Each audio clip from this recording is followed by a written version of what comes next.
In the dim glow of early evening, the railway station exuded a timeless aura. Grand arches of stone framed the platform, where decades-old wooden benches and ornate clocks silently watched over a steady stream of passengers. The station, an enduring relic of a bygone era, had witnessed countless farewells and reunions. But on this day, an event would shatter its quiet dignity and unravel a mystery that defied the station's storied past. No one could have anticipated that. As dusk deepened, a grim discovery would echo across the polished marble floors and echoing corridors of the station. Amid the scattered luggage and hurrying commuters, a maintenance worker named Andre Morales was closing up the deserted waiting area when he noticed an unusual shape near a set of old iron stairs. His pulse quickened as he approached. A body lay crumpled on the floor, partially hidden by a discarded suitcase. The victim, later identified as Leonard Pratt, a mid-level station supervisor, known for his calm demeanor and unwavering commitment to the station's legacy, was motionless. His tailored uniform, once impeccable, was now disheveled and stained with dark blotches of blood. Clutched in his left hand was a small scrap of paper, its edges damp and the ink blurred beyond recognition. There was no flourish in its message, just a bare, unadorned slip that hinted at secrets meant to remain unspoken. Andre's hands trembled as he dialed 911. Within moments, the once vibrant hum of the station transformed into an orchestrated frenzy of flashing blue lights, hushed orders, and rapid footsteps echoing off stone walls. Uniformed officers swarmed the scene, carefully cordoning off the area while forensic experts in dark coveralls began documenting every detail. The exact angle of Leonard's body, the faint trace of footprints leading toward the ticketing hall, and the lonely scrap of paper clutched in his hand. Every piece of evidence was treated with reverence, as if the very history of the station depended on uncovering the truth behind the tragedy. Detective Nadine Carter was assigned to the case, a woman whose reputation for perceptiveness and refusal to let even the slightest detail escape her notice had earned her accolades across several precincts. Arriving at the station as a thin drizzle began to fall, Nadine moved deliberately through the echoing halls. The soft clatter of raindrops on the arched glass of the departure board seemed to underscore the gravity of the situation. She paused at the scene, crouching beside Leonard's body as her eyes, sharp and unyielding, took in the somber details. The way his head tilted at an odd angle, the barely perceptible smear of blood along the base of a marble column, and the scrap of paper that lay like an unanswered question in his grasp. Rather than plunging immediately into the minutiae of the evidence, Nadine chose to explore the station itself, its every crevice and echo, seeking clues not just in the physical remnants, but in the memories of those who had made it their workplace for years. Her first conversation was with Carmen Ruiz, a veteran ticket inspector whose eyes had seen many departures and arrivals. "Leonard was always the quiet one," Carmen said softly, her voice heavy with regret. "He kept our schedules running like clockwork. Lately, though, I noticed he was preoccupied, checking his watch, speaking in low tones with someone near the info desk. I thought he was simply worried about a delay or a missing file, but now I wonder if he was onto something far more serious." Carmen's recollection was laced with uncertainty, but it hinted that Leonard's behavior had changed in the weeks before the tragedy. Next, Nadine interviewed Roderick, a young porter who managed luggage and often moved through the station's labyrinth of corridors with a watchful eye. Roderick remembered that earlier on the day of the incident, Leonard had seemed unusually agitated. "I saw him near the clock tower, his face drawn tight, almost as if he were trying to decipher something in the shifting shadows," Roderick recalled. "He said something about the numbers not matching but then quickly brushed it off. I didn't think much of it at the time." The vagueness of his memory added another layer of intrigue, a clue that Leonard had noticed discrepancies in the station's routine that might have been easily dismissed by others. With these initial threads, Detective Carter expanded her investigation by obtaining a warrant to search Leonard Pratt's modest apartment. Located in a faded building just a few blocks from the station, the apartment was a study in minimalism, a single room furnished with a simple bed, a small desk littered with receipts and faded photographs, and a window that overlooked a busy city street. The space carried the scent of old paper and lingering traces of incense. In a locked drawer of the battered wooden desk, Nadine discovered Leonard's personal journal, a leather-bound notebook whose cover was cracked by years of use, and whose pages were filled with careful, precise handwriting.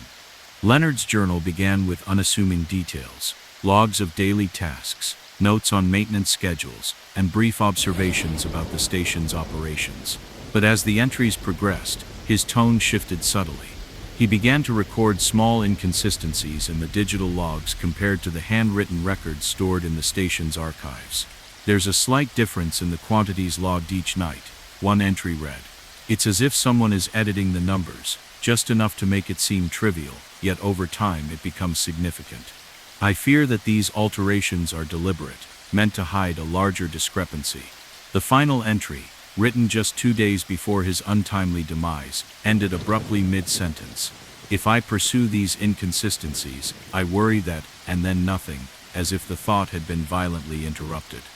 Simultaneously, the cyber unit managed to extract fragments of deleted text messages from Leonard's old mobile phone, a device with a cracked screen and scuffed buttons that bore witness to countless late-night shifts.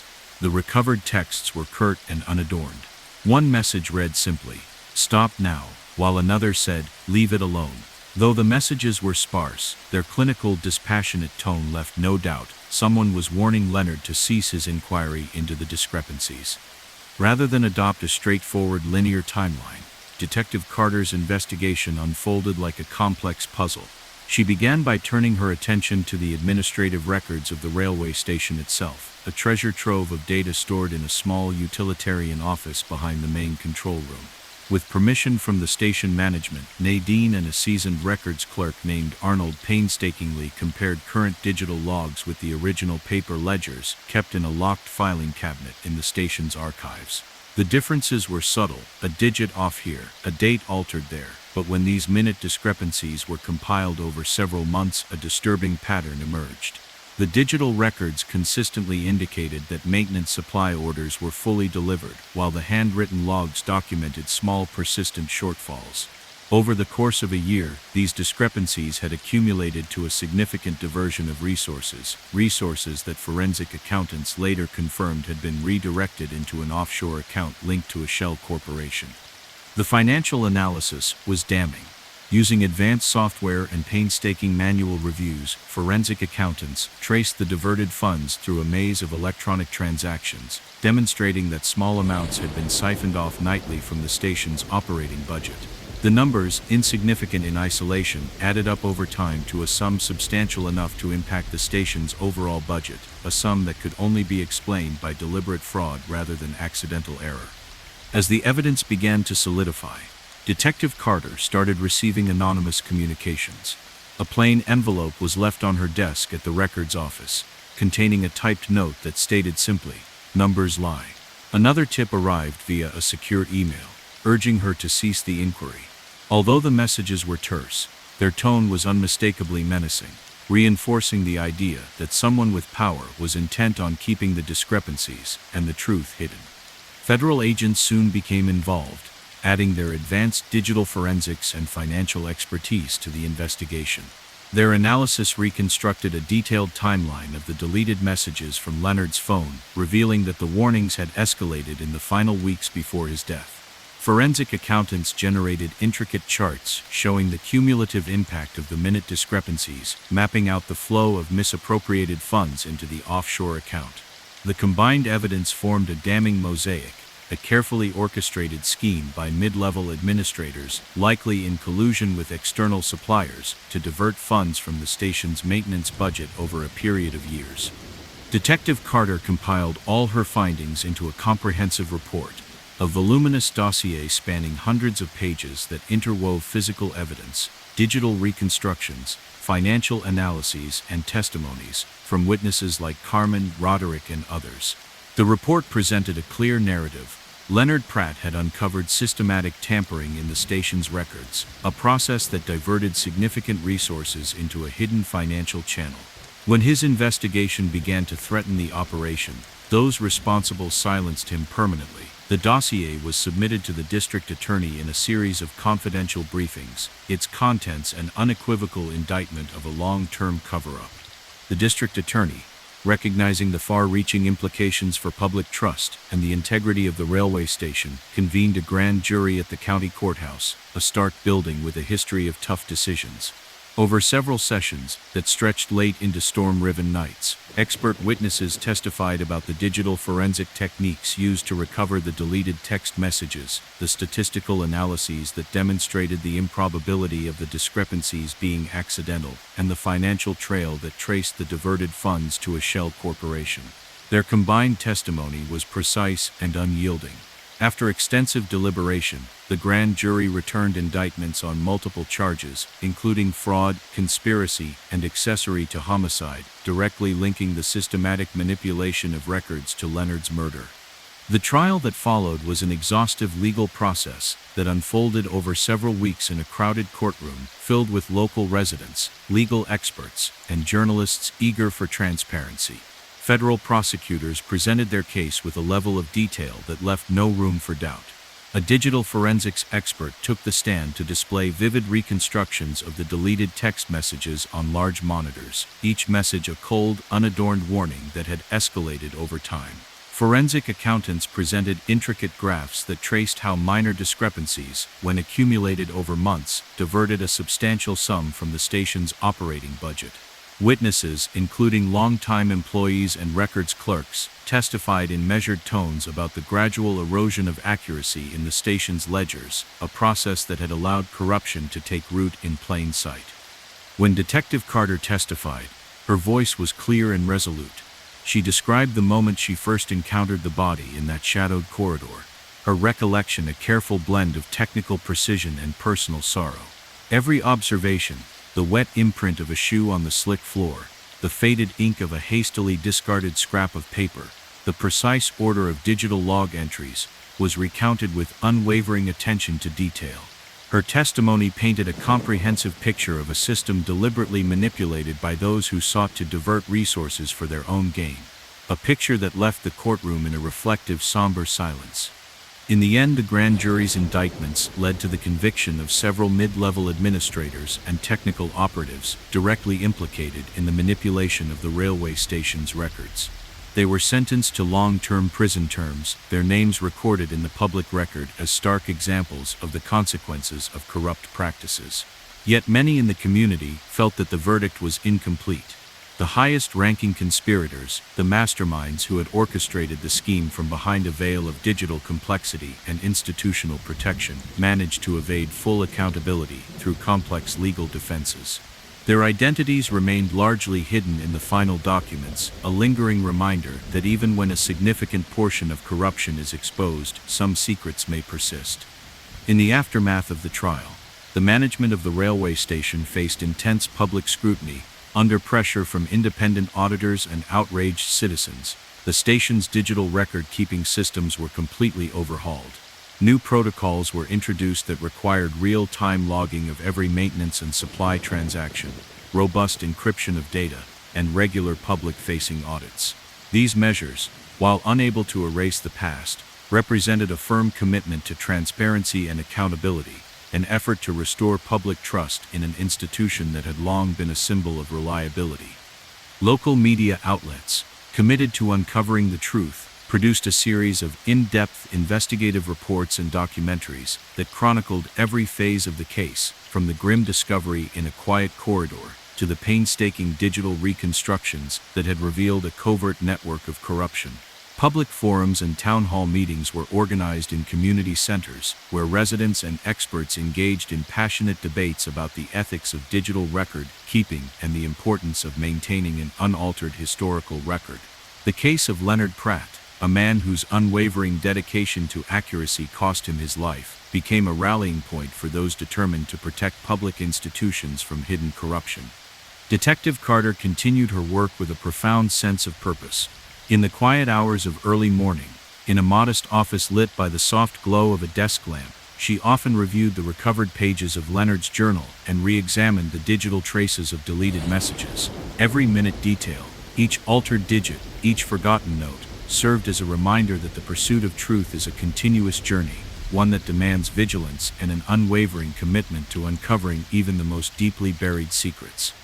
As time passed and the railway station resumed its daily operations under a new system of stringent oversight, the legacy of the investigation endured in the collective memory of the community.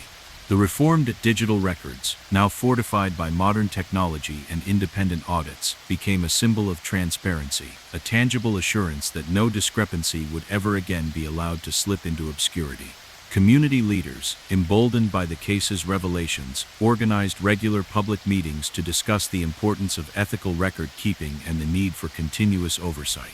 The story of Leonard Pratt became a potent symbol, a testament to the enduring power of persistence in the face of systemic corruption. While some mysteries remained, most notably the true identities of the highest-ranking conspirators, whose names were still hidden behind legal redactions, the comprehensive reforms implemented in the wake of the investigation transformed the railway station into a model of accountability. New generations of employees were trained in the ethics of digital record-keeping, and independent watchdog groups were established to ensure that every transaction was monitored with diligence. The legacy of the case, built on the meticulous work of Detective Carter and the sacrifices of those like Leonard Pratt, continued to inspire a community committed to exposing the truth. In the end, the murder at the railway station was more than a single tragic event. It was a multifaceted exploration of modern corruption, a complex interplay of digital data, financial manipulation, and the human cost of unyielding pursuit of truth. The painstaking investigation, with its wealth of detailed evidence and unbreakable chain of testimonies, became a symbol of the belief that every hidden anomaly, no matter how small, has the power to reveal a vast network of deceit. And as the station's platforms filled once again with the steady rhythm of arrivals and departures, its newly reformed systems serving as a beacon of transparency, the memory of that long-ago case endured, a call to vigilance, a reminder that no secret can remain hidden forever.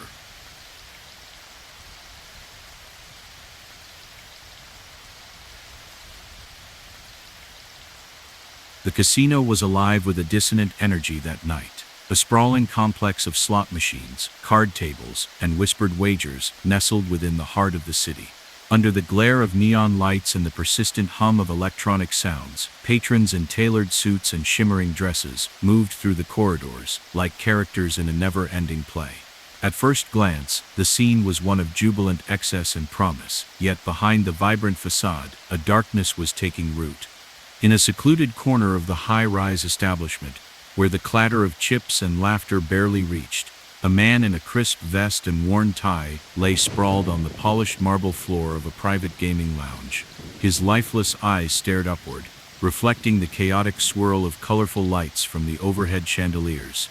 This was Elias Morrow, a mid-level security officer with a reputation for vigilance and a quiet, dependable nature. Now his body told a story of abrupt finality, a story punctuated only by a single torn scrap of paper clenched in his hand.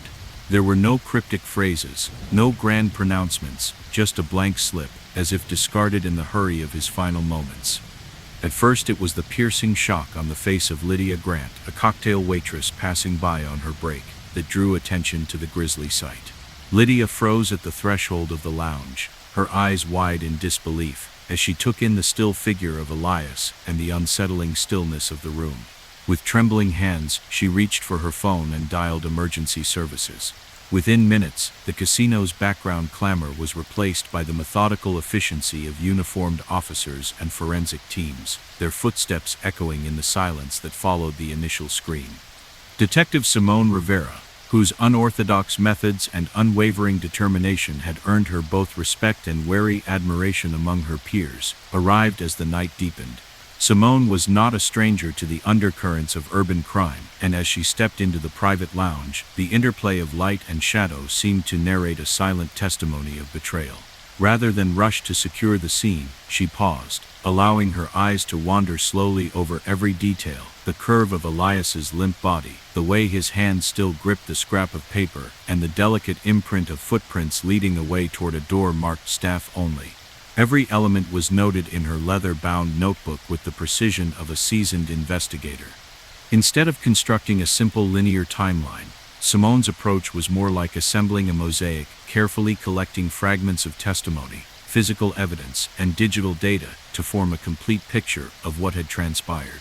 Her first lead came from a bartender in the casino's bustling main bar, a woman named Tessa, who had a keen memory for the ebb and flow of the night. Elias was usually so alert, always watching the security monitors with an almost paternal concern for everyone's safety, Tessa recalled, her voice hushed as if sharing a fragile secret. But that night, I noticed he seemed distracted, glancing repeatedly at his phone, almost as if he was waiting for a call that never came. I assumed it was just the stress of a long shift, but now, it feels like he saw something he shouldn't have. Tessa's recollection, tinged with regret, hinted at an internal struggle that Elias had battled in the final hours of his life. The investigation then turned to the records of the casino's security operations. Simone obtained a warrant to access Elias Morrow's personnel file and digital logs from the surveillance system. In a cramped, dimly lit back office, she pored over pages of routine entries, shift times, incident reports, and maintenance logs. Yet hidden among these routine records, she discovered anomalies that stood out like splashes of red on a canvas of white. Several entries noted that during Elias's shift, certain areas of the casino had been monitored less frequently than usual. Even more troubling, a set of digital logs indicated that specific security cameras had been temporarily disabled for maintenance at times that coincided with unexplained entries in the system. These details, minute on their own, began to coalesce into a pattern that suggested someone had deliberately tampered with the surveillance, perhaps to cover up illicit activity, or more ominously, to facilitate the silencing of a diligent security officer. In parallel, Detective Rivera's team managed to retrieve fragments of deleted data from Elias's personal phone. The cyber unit's advanced tools pieced together a sequence of text messages that were curt and unambiguous. One message, sent from an unknown number using a generic alias, read, "Stop now." Another warned, "Do not continue." Although stripped of context, these messages conveyed a chilling directive that echoed in Simone's mind, a directive that had been sent to halt his inquiries before they uncovered too much. To better understand the man behind the evidence, Simone visited Elias's modest apartment, a small space on the outskirts of the city housed in a time-worn brick building. The apartment was sparse, its single room furnished with a small bed, a rickety desk piled high with papers and a few personal trinkets, and a window that looked out onto a bustling street below. In a locked drawer, hidden beneath stacks of old photographs and faded receipts, she discovered Elias's personal journal. The journal, with its cracked leather cover and neatly inscribed pages, began as a straightforward log of his daily activities, the times he clocked in, the areas he patrolled, the routine observations he made during his shifts. But as the entries progressed, the tone shifted, a palpable tension crept into his writing. "Today I noticed that the digital logs showed gaps in our patrol records," one entry read. "It seems as though someone deliberately left portions unmonitored. I fear that if I look into this further, I may uncover something that others would kill to keep secret." The final entry was abruptly truncated, as though Elias had been interrupted mid-sentence, a harrowing indication that his investigation had put him in imminent danger. While these discoveries were unsettling on their own, the investigation took another unexpected turn when Detective Rivera turned her attention to the administrative records of the casino. With permission from management, she accessed both the current digital logs and the original paper ledgers kept in a locked filing cabinet in the back office. Working alongside a veteran records clerk named Arnold, whose eyes had seen decades of routine transactions, Simone painstakingly compared the two sets of data. The differences were minor, a digit slightly altered here, a date shifted by a day there, but when aggregated over a period of several months, these small discrepancies formed an unmistakable pattern. The official digital records consistently recorded complete delivery of security equipment and maintenance supplies, whereas the handwritten logs showed recurring shortfalls.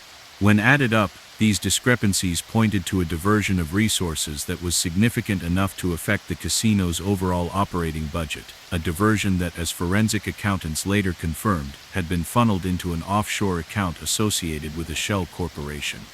Financial analysis provided the next crucial piece of the puzzle. Forensic accountants used advanced software and meticulous manual review to trace the flow of funds.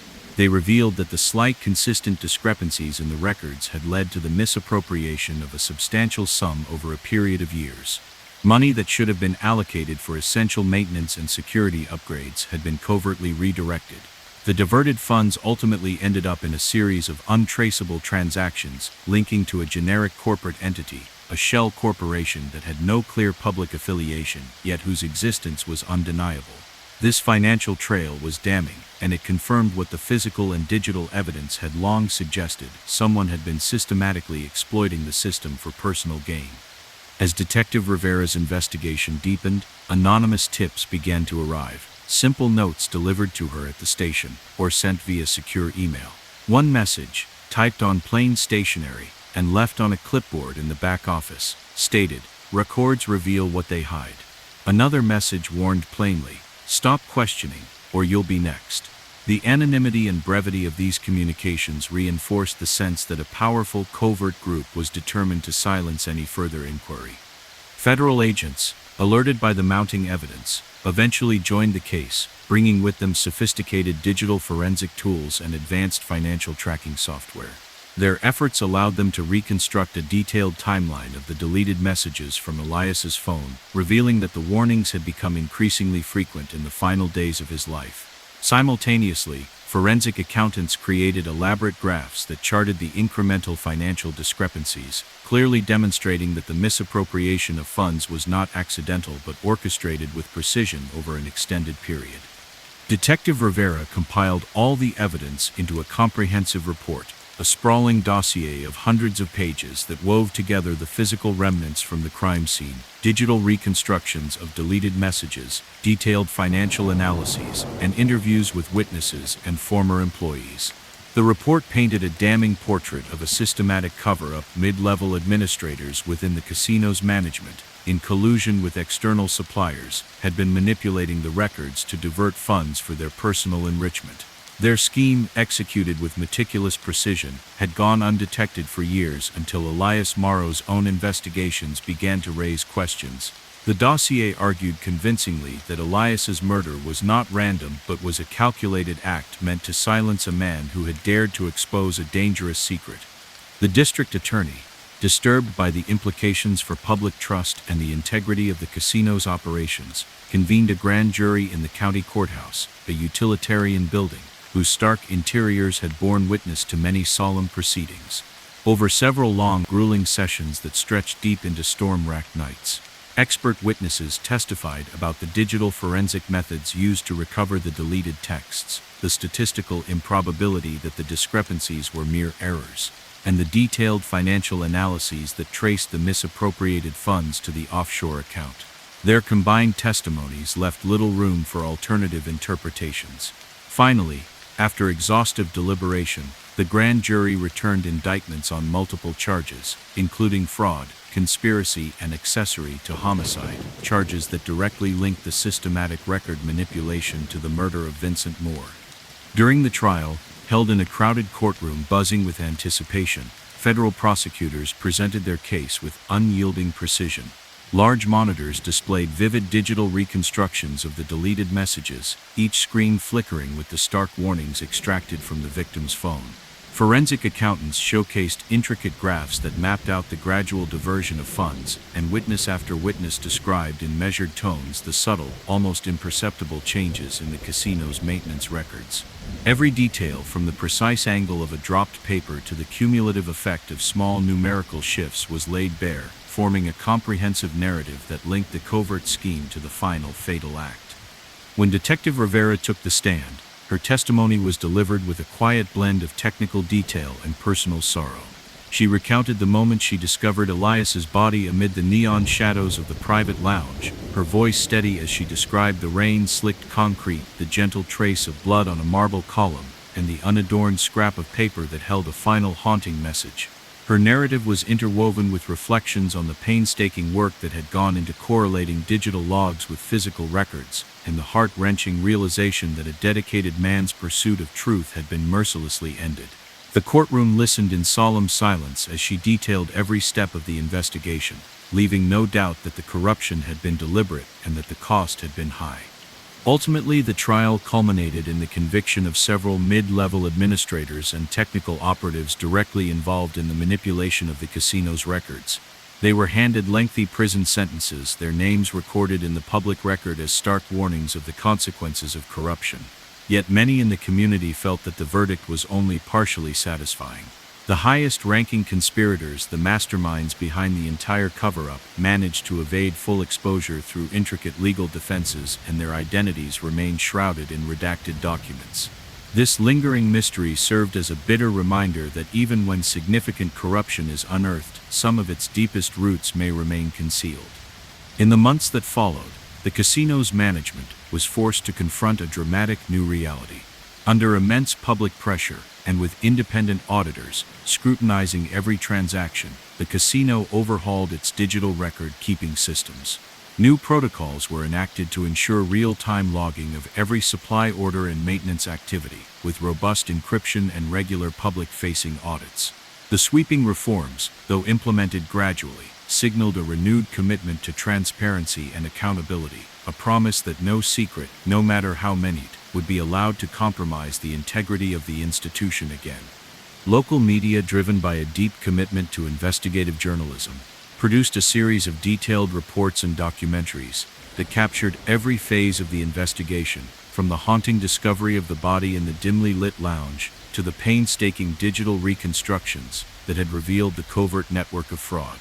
Public forums and town hall meetings sprang up in community centers, where residents debated the ethical implications of digital record-keeping and the importance of preserving the truth. The story of Elias Morrow, a humble security officer whose dedication to his duty cost him his life, emerged as a rallying cry for those determined to safeguard public trust. For Detective Rivera, the case remained an enduring testament to the power of relentless inquiry. In the quiet moments after long storm-filled nights, she would often sit in her modest office walls lined with case files and digital logs, and review the recovered pages of Elias's journal along with the stark, unyielding text of the recovered messages. Each detail reaffirmed her conviction that even the smallest discrepancy can be the key to unlocking vast networks of deception. Though some questions lingered, most notably the true identities of the top conspirators, the comprehensive reforms implemented in the wake of the investigation offered a measure of solace, ensuring that the corruption uncovered would serve as a permanent catalyst for change. Years passed, and the legacy of the investigation continued to echo throughout the community. The casino, once a dazzling symbol of opulent excess and secret misdeeds, was gradually transformed by the implementation of rigorous transparency measures. The digital records, once vulnerable to subtle manipulation, were now meticulously maintained and subjected to regular independent audits. Community leaders and civic organizations held frequent discussions on the importance of ethical record-keeping, and the case was studied in academic circles as a pivotal example of how modern technology could expose even the most deeply hidden corruption. For those who had followed the case, from the security officer who first discovered the body to the digital experts who painstakingly recovered the deleted texts, the story of Elias Morrow's murder was not merely a tale of one man's tragic end. It evolved into a symbol of accountability, a reminder that every record, every minute discrepancy, holds the potential to unravel a network of deceit. The reforms that emerged from the investigation ensured that future generations would be vigilant, that no secret, however carefully concealed, could ever again undermine public trust. As the neon lights of the casino continued to pulse and the sound of slot machines and hushed conversation filled the air, the legacy of the investigation endured in the collective memory of the community, a persistent call to scrutinize every detail and to uphold the truth at all costs. Detective Rivera, ever watchful, carried the lessons of that fateful case into each new investigation, determined to ensure that in the modern era the pursuit of truth remained a sacred duty, capable of transforming even the darkest corners of society into beacons of accountability.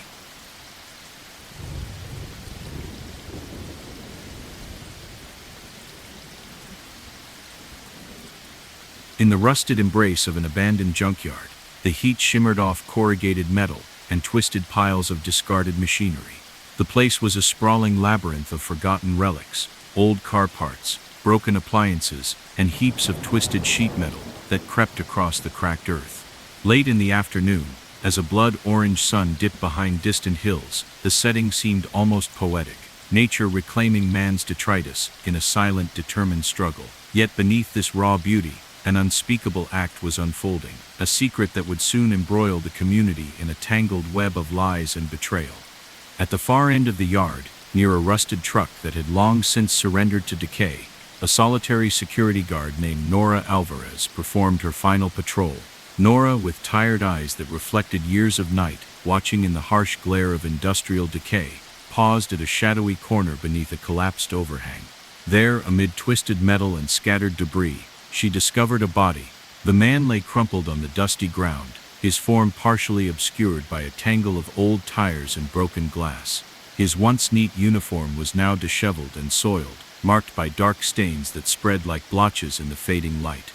In his right hand, he clutched a frayed scrap of paper that fluttered slightly in the gentle breeze. Its message, faint and hurried, offered no explanation beyond an empty canvas.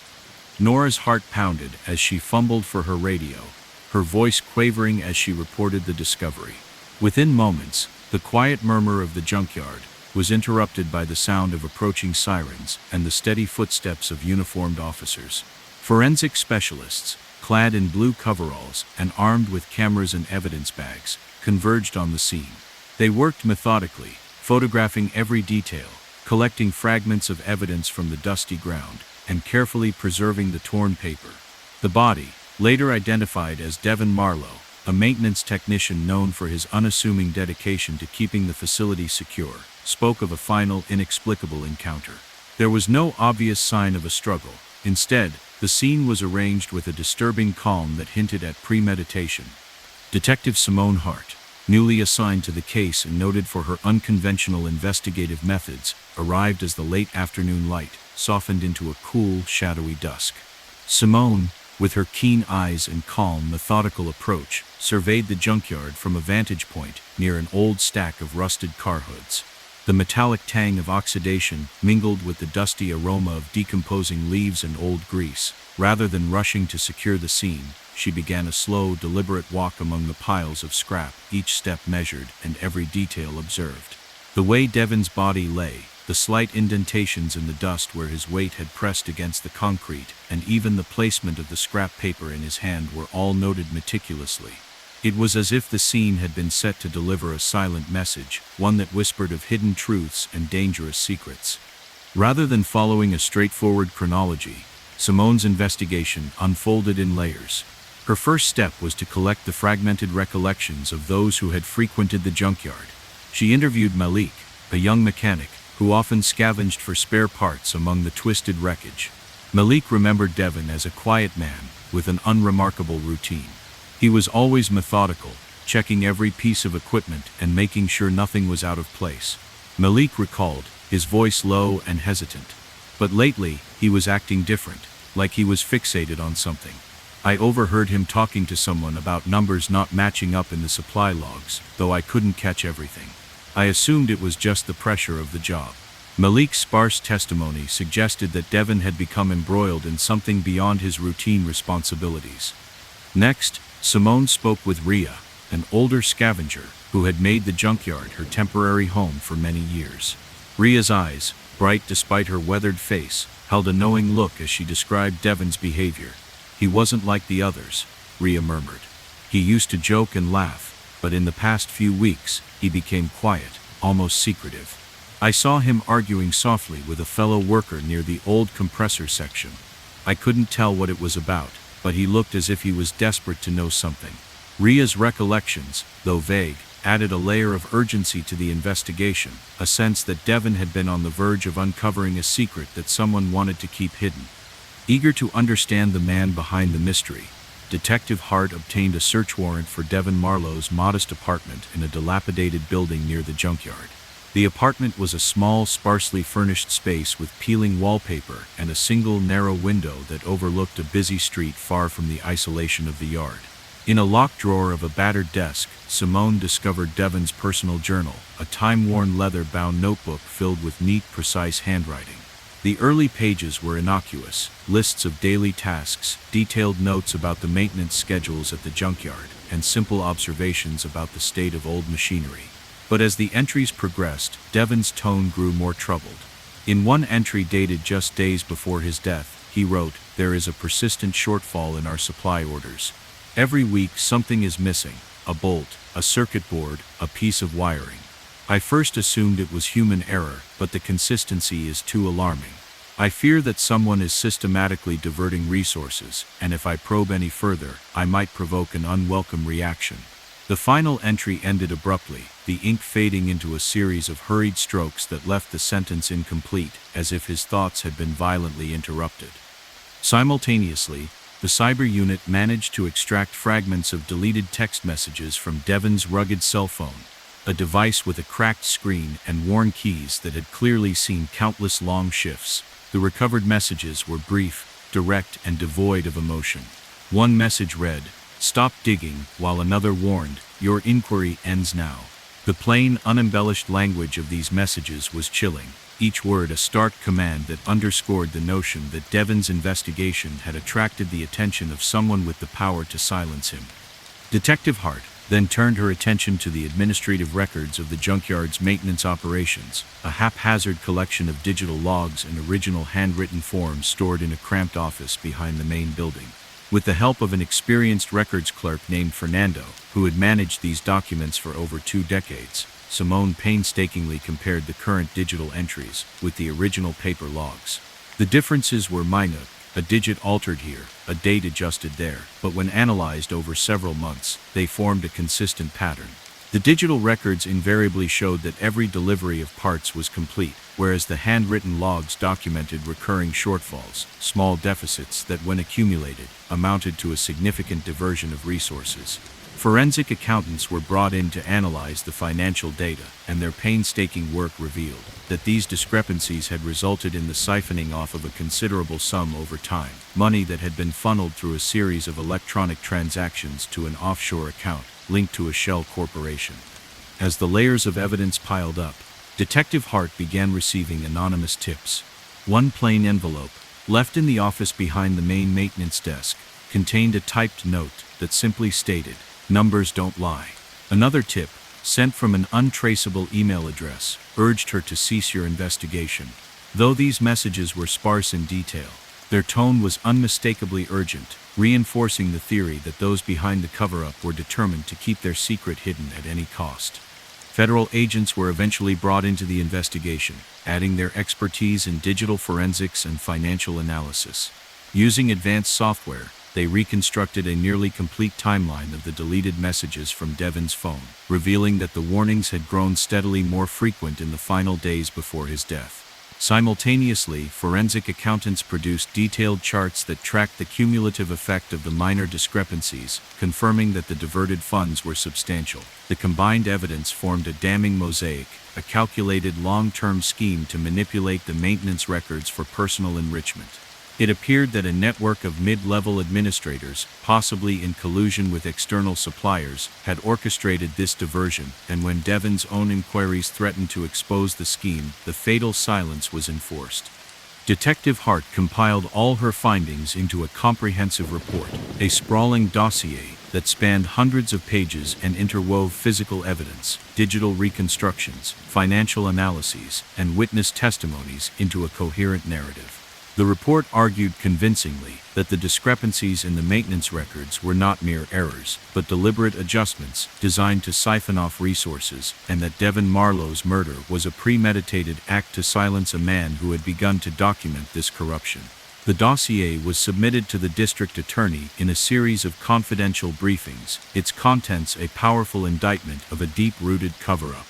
The district attorney, alarmed by the breadth of the evidence and its implications for public trust, convened a grand jury in the county courthouse, a functional, no-nonsense building with a long history of critical decisions. In a series of intense sessions that stretched late into storm-riven nights, expert witnesses testified about the digital forensic methods used to recover the deleted messages, the statistical analyses that confirmed the improbability of random discrepancies, and the detailed financial tracing that mapped the diverted funds to an offshore account.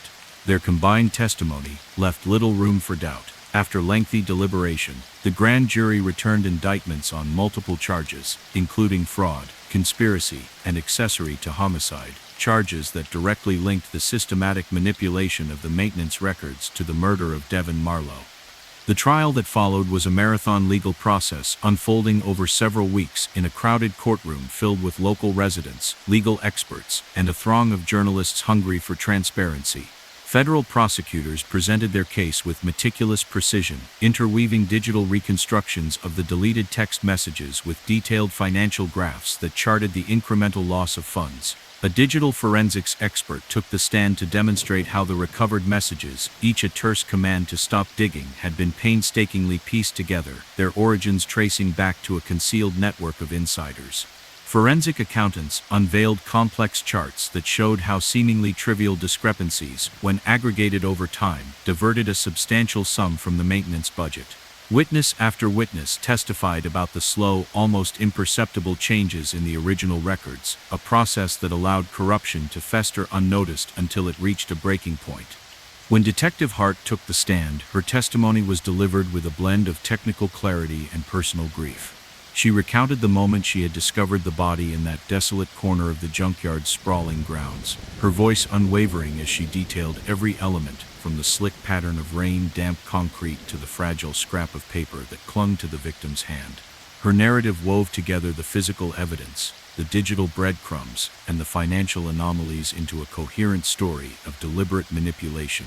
A story that left the courtroom in a reflective silence, as each piece of evidence affirmed the depth of the corruption. Ultimately, the grand jury's indictments resulted in the conviction of several mid-level administrators and technical operatives who had been directly implicated in the record manipulation. They received long-term prison sentences, and their names were entered into the public record as stark warnings against the abuse of administrative power. Yet many in the community felt that the outcome was incomplete. The highest-ranking conspirators, the masterminds who had orchestrated the diversion, exploited intricate legal defenses and remained shrouded in anonymity, their identities redacted from the final verdicts. This lingering ambiguity left a persistent ache among those who had fought to bring the truth to light. In the wake of the trial, the management of the casino was forced to confront a profound reckoning. Under immense public pressure and the watchful eye of independent auditors, the digital record-keeping systems were completely overhauled. New protocols mandated real-time logging of every transaction and rigorous publicly accessible audits. These sweeping reforms, though unable to erase the scars of corruption, restored a measure of public confidence and signaled a renewed commitment to transparency. Meanwhile, local media outlets produced an array of investigative features and documentaries that chronicled every twist of the case, from the eerie discovery on a quiet night to the painstaking digital reconstructions that unmasked a covert network. Community forums sprang up in civic centers where residents debated the ethics of digital record-keeping and the importance of preserving an unaltered history. For Detective Hart, each new case was a reminder of the relentless pursuit of truth, a journey that demanded both technical expertise and deep personal resolve. In the quiet solitude of her office, lit by the soft glow of a desk lamp and the steady hum of her computer, she often re-examined the recovered pages of Devon's journal and the stark text of the deleted messages. Every detail, every minute discrepancy, every unadorned warning served as a testament to the belief that even the smallest anomaly can reveal a vast network of deceit.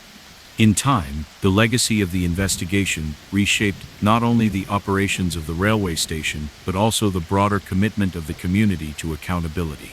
The reformed digital records, once vulnerable to manipulation, became paragons of transparency, subject to regular independent reviews and available for public inspection.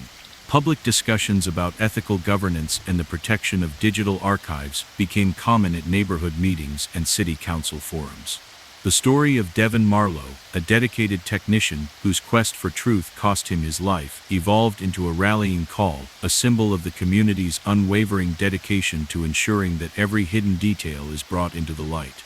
Although some aspects of the conspiracy remained unresolved, most notably the true identities of the top conspirators who had managed to remain in the shadows, the comprehensive reforms instituted in the aftermath of the trial provided hope that future records would be impervious to such covert manipulation. The community, galvanized by the case, embraced a new era of vigilance in digital record keeping, where every transaction was scrutinized, and every minor anomaly was treated as a potential key to exposing corruption. In the end, the investigation at the casino was not merely a chronicle of a single crime, but a complex exploration of modern corruption, a narrative woven from digital data, meticulous financial analysis, and the unyielding determination of those who refused to let the truth be buried. It served as a lasting reminder that every hidden discrepancy has the potential to unravel vast networks of deceit, and that the pursuit of truth, however arduous, remains the cornerstone of a just society. As the neon lights of the casino continued to pulse in the city's nightscape and the public record stood as a testament to hard-earned transparency, the legacy of that investigation endured, a persistent call to action for anyone who believed that no secret, however carefully concealed, could ever remain hidden forever.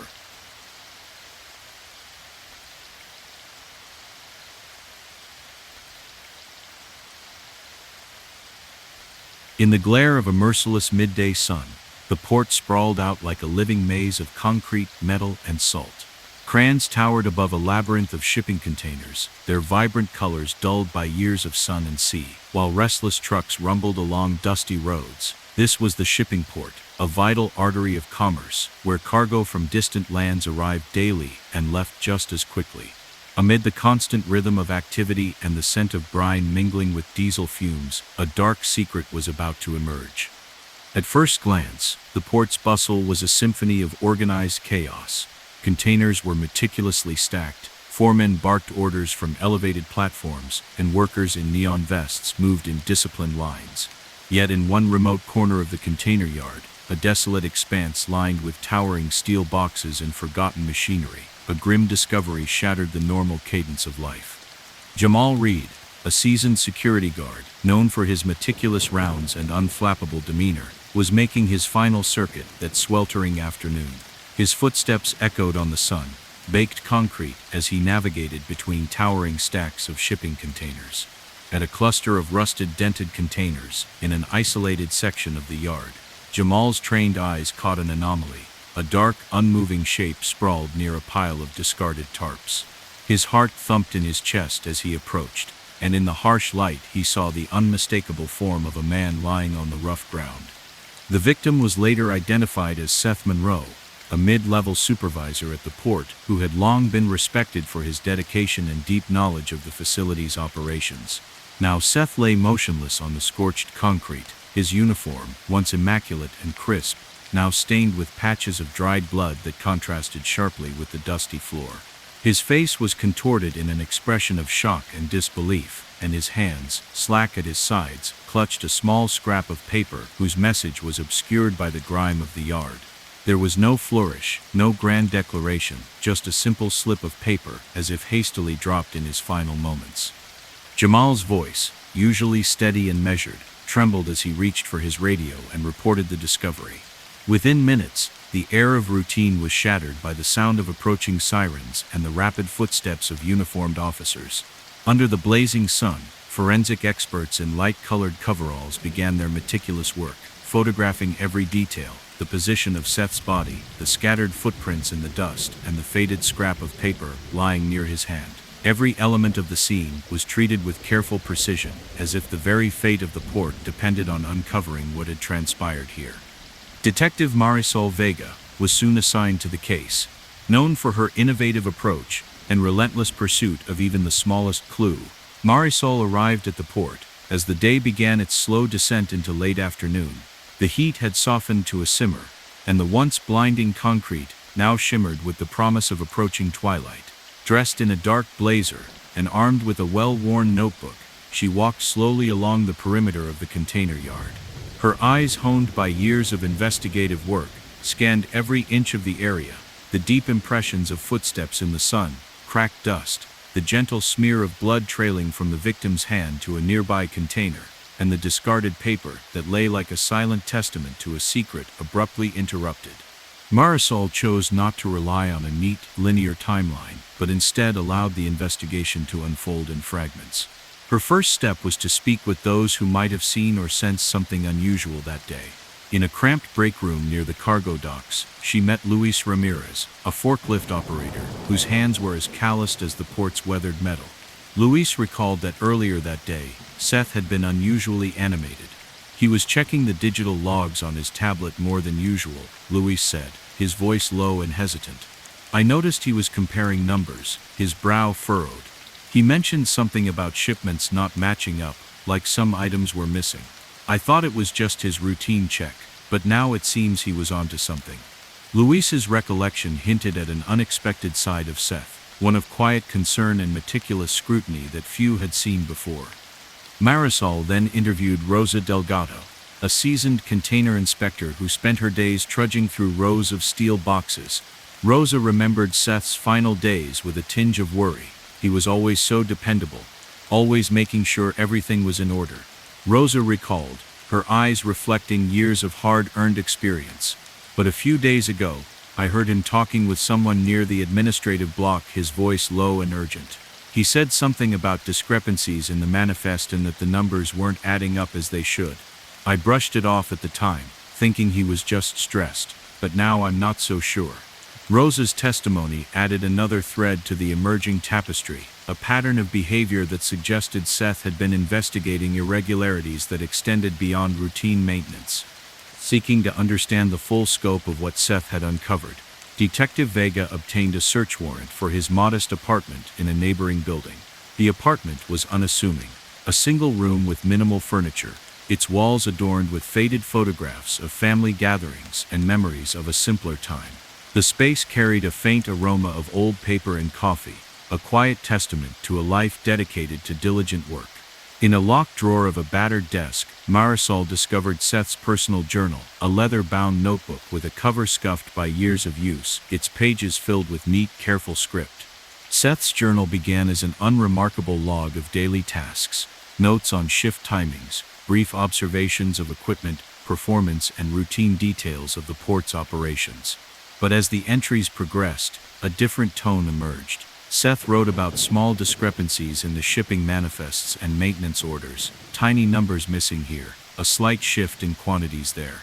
Every delivery seems to be short by a few units. One entry read, "At first I thought it was just an error, but the pattern is too consistent. I fear someone is systematically diverting supplies, and if I continue to follow this trail, it may lead to a truth I'm not ready to face." The final pages of the journal were abruptly truncated, as though his pen had been yanked away mid-thought, leaving a chilling gap that spoke volumes. At the same time, the cyber unit managed to recover fragments of deleted text messages from Seth's mobile phone, a battered device with a cracked screen and faded buttons that testified to its long service. The recovered texts were sparse and direct, with messages such as "Stop now and don't question." The brevity of the messages was unnerving. They were clear warnings devoid of any ambiguity, and they confirmed that someone had been intent on silencing Seth before he could expose the growing discrepancies. With both physical and digital evidence in hand, Detective Vega turned her attention to the administrative records of the shipping port. In a small, cramped office behind the main operations center, she pored over a mountain of paperwork, original handwritten ledgers stored in a filing cabinet, alongside digital logs extracted from an aging computer system. Working with a veteran records clerk named Emilio, whose hands had chronicled years of port operations, Marisol painstakingly compared the two sets of records. The differences were minute, a digit shifted here, a date altered there, but when these discrepancies were tallied over several months, a clear pattern emerged. The digital logs consistently recorded complete deliveries of maintenance supplies and cargo documentation, while the original paper records repeatedly showed slight shortfalls, small quantities, that over time added up to a significant diversion of resources. Forensic accountants were brought in to trace the financial implications of these discrepancies. Their analysis revealed that the cumulative effect of these small adjustments had resulted in a diversion of funds large enough to impact the port's overall operational budget.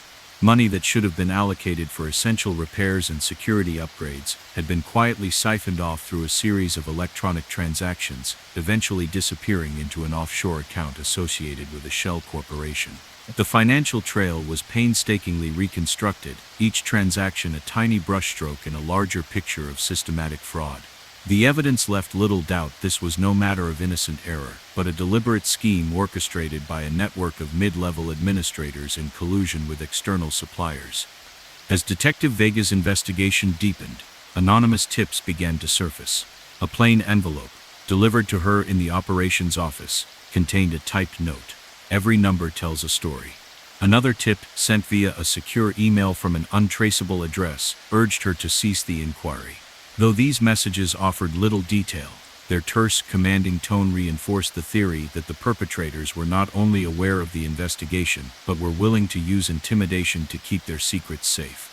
Federal agents, drawn in by the mounting evidence and the possibility of a broader conspiracy, joined the case. Their advanced digital forensic tools allowed them to reconstruct a nearly complete timeline of the deleted messages from Seth's phone, revealing that the warnings had escalated in frequency in the final days before his death. At the same time, forensic accountants mapped the incremental financial discrepancies with such precision that the diversion of funds was unmistakable, a systematic siphoning that had been carefully engineered over a period of several years.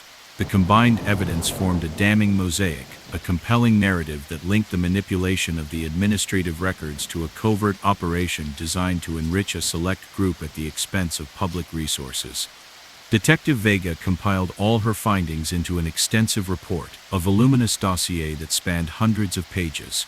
The dossier interwove photographs of the crime scene at the port, scanned pages of Seth's journal, digital reconstructions of deleted messages, and detailed financial charts that traced the diverted funds. The report argued persuasively that the discrepancies in the records were the product of a deliberate cover-up, a scheme in which mid-level administrators, possibly in collusion with external suppliers, had exploited vulnerabilities in the digital system to divert a small fraction of each transaction. Though the amounts were minuscule individually, their cumulative effect had been significant enough to alter the port's operational budget and ultimately to provoke a lethal response when Seth began to document the irregularities. The district attorney, disturbed by the weight of the evidence and its implications for public accountability, convened a grand jury in the county courthouse, a utilitarian building with high unadorned ceilings that had seen many pivotal cases unfold. Over several intense sessions that stretched into storm-driven nights, expert witnesses testified about the digital forensic methods that had recovered the deleted texts, the statistical analyses that confirmed the improbability of random error, and the forensic accounting that traced the diverted funds to an offshore account. Their combined testimony was precise and unequivocal.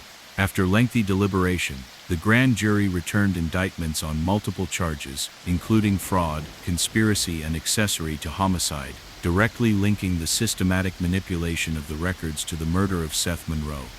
The ensuing trial was a marathon legal process that spanned several weeks in a crowded courtroom filled with local residents, legal experts, and journalists hungry for clarity. Federal prosecutors presented their case with unyielding precision, interweaving digital reconstructions with detailed financial data and eyewitness testimonies. A digital forensics expert took the stand to demonstrate, with clear visuals on large monitors, how the recovered messages from Seth's phone formed a continuous chain of warnings that escalated in the final days of his life. Forensic accountants unveiled intricate graphs that charted the cumulative diversion of funds, a diversion that could only be the result of deliberate systematic manipulation. Witnesses from the shipping port testified about the gradual changes in the original logs over time, their voices measured and somber as they recalled a system once trusted now tainted by subtle, insidious fraud. When Detective Marisol Vega testified, her voice was both clinical and laden with personal sorrow. She recounted in painstaking detail the moment she had discovered the body in that quiet corner of the port, the exact way in which the rain-damp concrete bore silent witness to the tragedy, and the painstaking process of linking every digital and physical clue into a cohesive narrative. Her testimony was delivered with careful precision, each observation underscored by the profound sense of loss that permeated her recollection. The courtroom listened in heavy silence, as she explained how every minute discrepancy and every curt warning from a deleted message had culminated in the exposure of a vast covert network of corruption, and how that exposure had ultimately cost a dedicated man his life. In the end, the grand jury's indictments led to the conviction of several mid-level administrators and technical staff directly implicated in the scheme. They received long-term prison sentences, and their names were recorded in the public record as stern reminders of the consequences of exploiting trust for personal gain. Yet many in the community felt that complete justice was elusive. The highest-ranking conspirators, the architects behind the entire cover-up, managed to shield themselves with complex legal defenses, their identities remaining largely redacted from the final documents. This unresolved ambiguity left a bitter taste in the mouths of those who had fought so hard to expose the truth. In the months following the trial, The management of the shipping port was forced to confront a seismic shift in public trust. Under intense scrutiny, and with independent auditors on hand, the port's digital record-keeping systems were overhauled. New protocols mandated real-time data logging, robust encryption, and periodic publicly accessible audits, measures designed to ensure that no further manipulation could occur. These reforms, though unable to undo the past, signaled a renewed commitment to transparency and accountability, and gradually, the community began to rebuild its confidence in an institution that had long been a cornerstone of commerce. Local media outlets, spurred by the revelations, produced a series of investigative reports and documentary features that meticulously chronicled the case, from the moment of discovery, amid the rusted remains of the junkyard, to the painstaking digital reconstructions that had unmasked a hidden web of deceit. Public forums and town hall meetings were convened in civic centers, where citizens engaged in passionate debates about the ethics of digital record-keeping and the importance of preserving unaltered public data. The story of Seth Monroe, a quiet man whose unwavering commitment to uncovering corruption cost him his life, evolved into a potent symbol of the community's enduring pursuit of truth. For Detective Vega, the case remained an indelible chapter in her career, a constant reminder that even the most minute anomaly, when pursued relentlessly, can expose vast networks of deception. In the stillness of her modest office, illuminated by the glow of a desk lamp and the persistent hum of her computer, she often reviewed the recovered pages of the journal and the carefully reconstructed text messages. Each detail, a slight shift in a digital log, a small omission in a handwritten ledger, reinforced her belief that the pursuit of truth is a journey without end. Over time, the legacy of the investigation reshaped not only the operations of the shipping port, but also the community's overall commitment to ethical governance. The digital records, once vulnerable to subtle manipulation, now stood as paragons of transparency, monitored by independent auditors and accessible to any citizen with a query. Public discussions about the importance of preserving unaltered records and the role of digital forensics in maintaining accountability became a fixture in civic life. The case was frequently cited in local schools and academic conferences as a transformative moment, a watershed example of how modern technology can uncover even the most deeply buried corruption. Though some mysteries persisted, most notably, the true identities of the highest-ranking conspirators who continued to elude full exposure, the comprehensive reforms implemented in the aftermath of the trial provided a beacon of hope. The community, galvanized by the exposure of systemic corruption, embraced a new era of vigilance. New employees at the shipping port were rigorously trained in ethical data management, and independent watchdog groups were established to ensure that every record was continuously scrutinized. Ultimately, the investigation at the shipping port was not merely a narrative of a single tragic murder. It was an expansive exploration of modern corruption, a complex interplay of digital data, financial sleuthing, and human resolve that revealed the power of persistent inquiry. Each uncovered detail, each minor discrepancy, served as a testament to the enduring belief that no secret, however carefully concealed, can remain hidden forever. As the port continued its ceaseless operations amid the sprawling industrial landscape, its newly reformed system stood as a steadfast reminder that accountability and transparency are the pillars upon which a just society is built.